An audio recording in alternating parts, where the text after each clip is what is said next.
Hello guys, मी योगिता तुम्हा सर्वांचं Yogita study सेंटरमध्ये स्वागत करीत आहे. आता आपण प्रॅक्टिस सेट 3.1 पाहणार आहोत.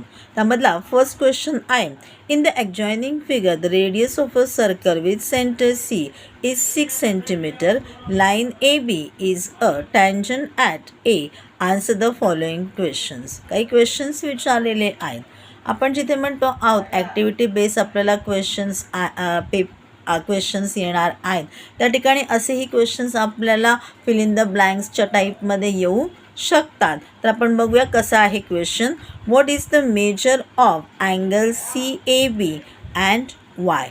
CAB काय सांगितलेलं आहे आपल्याला, सेंटर C आहे, लाईन AB ही टँजंट आहे आणि त्याच्यामध्ये A हा काय आहे, कॉमन पॉईंट आहे. म्हणजे काय येणार आहे, CAB आपला किती येईल, तर तो आपला येईल 90 डिग्री. मग आपण लिहिणार आहोत, the measure of angle CAB is 90 degree because line AB is a tangent and point A is point of contact which is perpendicular to the radius.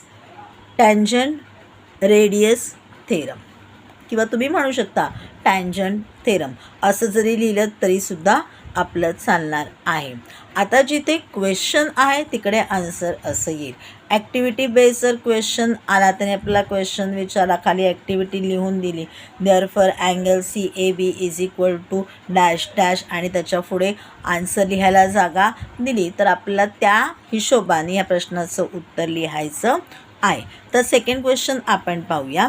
What is the distance of point C from line AB and Y. The distance of point C from line AB is 6 centimetre. का सांगितलेलं आहे, त्याने काय म्हटलेलं आहे आपल्याला, the radius of a circle with centre C is 6 centimetre. Radius of a circle किती आहे, 6 सेंटीमीटर आहे. मग आपल्याला जी दिलेली लाईन आहे CAD दिलेली आहे किंवा AC जी दिलेली आहे ती किती आहे, 6 सेंटीमीटर आहे. Because line AB is a tangent which is perpendicular to the radius. Third question पाहूया. Distance of AB equal to 6 centimeter. Find distance of BC. आता आपल्याला काय काय मिळालेलं आहे, AC मिळालेला आहे, AB मिळालेला आहे, आपल्याला BC काढायचा आहे. मग आपण लिहिलं radius is equal to 6 centimetre, distance of AB is equal to 6 centimetre, therefore distance of BC is equal to what. And triangle CAB is a right angle triangle, BC square equal to AC square plus AB square. याच्या पुढे तुम्ही कोणत्या प्रकारचं reason देणार आहात किंवा कोणत्या थेरमने हे तुम्ही काढलेलं आहात ते लिहिणार आहात. Bye Pythagoras theorem. डायरेक्ट लिहा पायथागोरस थेरम. तुम्हाला हवं असेल तर बाय करून लिहा, म्हणजे बाय पायथागोरस थेरम. दोन्हीसुद्धा चालणार आहेत, पण रिझन द्या. BC square is equal to 6 square plus 6 square. 6 square 36, 36 plus 36 is equal to 72. Therefore BC is equal to 6 in the root 2. मी काय केलेलं आहे, 72चं 36 2जा केलेलं आहे इन द स्क्वेअर रूट. मग 36चं स्क्वेअर रूट काय आहे, 6 आहे आणि 2चं स्क्वेअर रूट तर काहीच नाही, म्हणून तो इन द स्क्वेअर रूट 2 किंवा आपण म्हणू शकतो in the root 2. 6 in the root 2 centimetre. Centimetre लिहायला विसरू नका. फोर्थ क्वेश्चन पाहूया. What is the measure of angle ABC and Y? The measure of angle ABC is 45 degree because AC is equal to AB is equal to 6 centimeter. त्यांनी अगोदर आपल्याला सांगितलं radius किती आहे, मग त्यांनी नंतरच्या पॉईंटमध्ये आपल्याला सांगितले होतं थर्ड पॉईंटमध्ये AB is equal to 6 centimetre. दोन्ही लाईन जर सेम असतील तर कसे होणार आहेत, दोन्ही अँगल्स जे आहेत ते सेम मिळणार आहेत. एक 90 डिग्री आहे, बाकी किती उरला 180 डिग्री असते, त्याची सम म्हणजे किती उरले 90 डिग्री. 90 डिग्रीचा हाफ केला किती होईल 45 म्हणजे काय होणार आहे 45 डिग्री होणार आहे.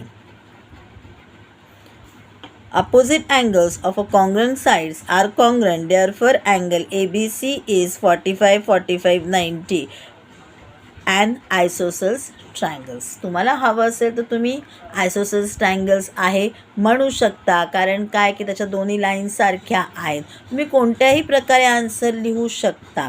मी तुम्हाला सगळेच्या सगळे जे आन्सर्स आहेत पॉसिबल ते सगळे लिहून दिलेले आहेत. काही मोठ्या वाक्यांमध्ये लिहून दिलेले, काही छोट्या वाक्यांमध्ये लिहून दिलेले आहेत. तुम्ही त्याप्रमाणे आन्सर लिहू शकता. तुम्ही डायरेक्ट इथे लिहाल the measure of angle ABC is 45 degree because it is an isosceles triangles असंही लिहू शकाल, किंवा तुम्ही हे पूर्णच्या पूर्ण वाक्य हे लिहायची गरज नाही आहे, हे सुद्धा लिहायची गरज नाही, हे एवढं लिहिलं तरी. किंवा तुम्ही डायरेक्ट लिहू शकता the measure of angle ABC is 45 degree because it is a triangle ABC is 45 90 degree because it is an isosceles triangles असंही लिहू शकता.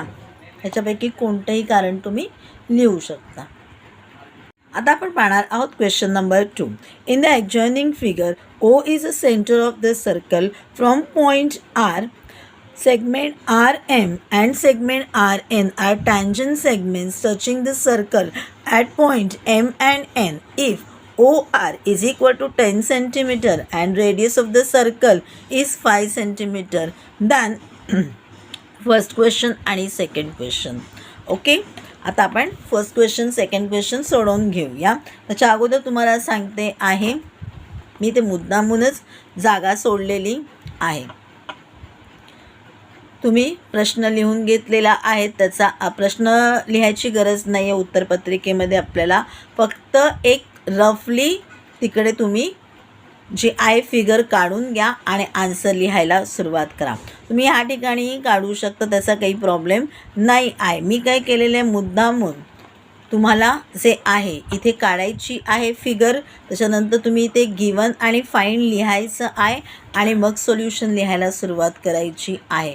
आणि म्हणून मी तुम्हाला इथे ब्लँक दिलेलं आहे, जेणेकरून ते तुम्ही लिहा.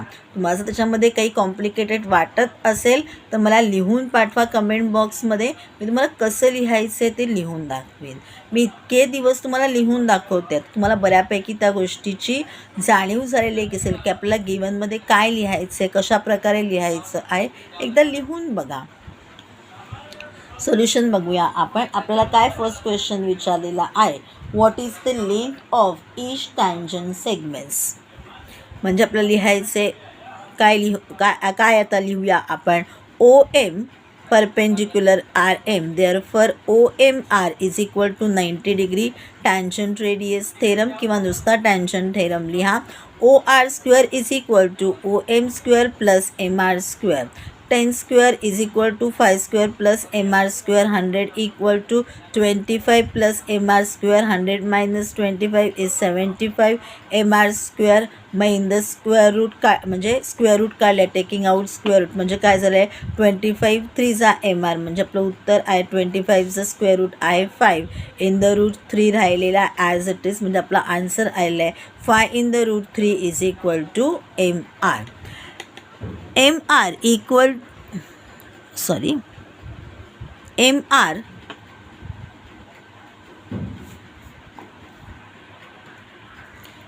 is a subset of NR. Tangent segments drawn from an external point to a circle are congruent. Therefore, MR is equal to NR is equal to 5 in the root 3 centimeter. तुम्ही direct इथे MR subset NR नाही लिहिलं तरी चालेल. Direct तुम्ही लिहा MR is equal to NR is equal to 5 in the root 3 centimeter. आणि तिकडे हे रिझन लिहा. Tangent segments drawn from an external point to a circle are congruent. आता सेकंड क्वेश्चन आपण पाहूया. सेकंड क्वेश्चन आहे आपला, what is the measure of angle MRO. मग मी लिहिलेला आहे major of angle MRO. OM is the radius of a circle, RM is the tangent and M is the point of contact. OM is perpendicular to the tangent. Therefore, the measure of angle OMR is 90 degree. OR is a hypotenuse of OR is a hypotenuse. OM is half of OR. Therefore, angle MRO is equal to 30 degree. Question विचारलेलं आहे म्हणून आपण answer in words लिहिलेलं आहे. Question विचारलेला नसता असं विचारायचं मेजर ऑफ अँगल MRO. मग आपण हे वर्ड्सच्या ऐवजी फक्त आणि फक्त जे आहे ते सिम्बल्समध्ये आन्सर लिहिलेलं असतं. पुढचा प्रश्न आपण पाहूया.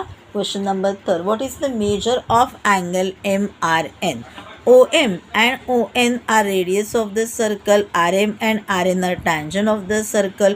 OM and ON are perpendicular to the tangent. Therefore, the measure of angle OMR and angle ONR are 90 degree. OR is a hypotenuse in triangle OMR and angle ONR. OM and ON is half of OR. Therefore, angle MRO equal to angle NRO equal to 30 degree. Therefore, angle MRN equal to angle MRO plus angle NRO म्हणजेच काय झालेलं आहे 30 plus 30 is equal to, therefore angle MRN is equal to 60 degree. इथे हे लिहिलेलं आहे. therefore angle MRN is equal to 60 degree.